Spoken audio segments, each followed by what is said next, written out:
As the Chief Enrollment Officer, Executive Vice Chancellor for Northeastern. We have 13, soon to be 14 campuses all around the world. And in my role, I oversee undergraduate and graduate enrollment, oversee a team of about 400 people in 13 different countries, and it's a pleasure to be here.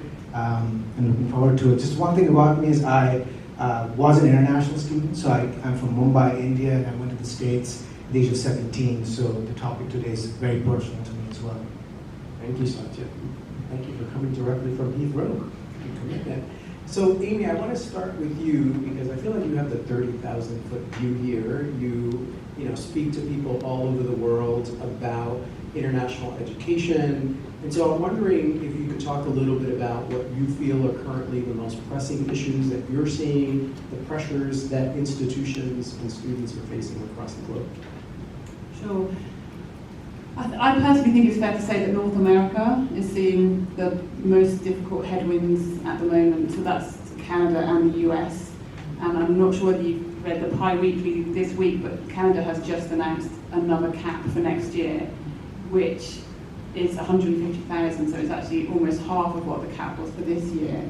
So the main problem in Canada is that the moment the government comes out, talks about a cap, it sends a message to the market that if I apply, I might not get in because there's a restriction on capacity.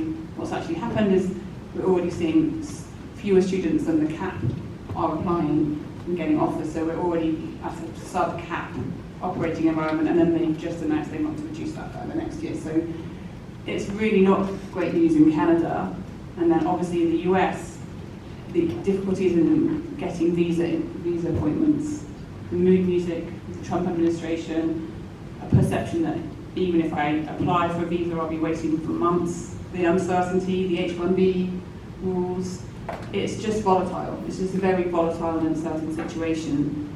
So what we're seeing is everyone's talking about the Big 4 to the Big 14 or the Big 4 to the Big 10, but we are basically seeing a proliferation of other destinations being considered. And we're also seeing some countries really trying to step up in that regard. So we just hosted an event in Ireland a month or so ago. The government is really backing the sector there.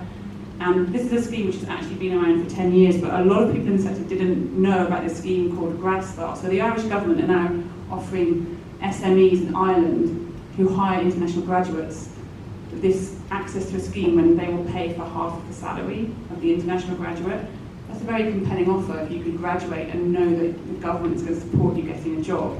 When we also know that post-study work rights and access to the labour market is an important point. So Ireland, Vietnam, China, New Zealand. New Zealand's got an ambition to grow its student numbers over the next 10 years in a sustainable way with great impact for the students, but they are still talking about a growth target. So what we're seeing is essentially a lot of students and a lot of people advising students considering a lot more destinations. Germany is another name that comes up many, many times, and I was actually at an event on Monday in Germany, and I found out there's 31 private universities in Berlin alone. So there's a huge amount of private universities who have a lot of, essentially, a bigger budget to also spend on marketing. So Germany, France, Europe in general, but France, Spain, Germany, we're seeing a lot of these different destinations becoming fairly compelling alternative destinations.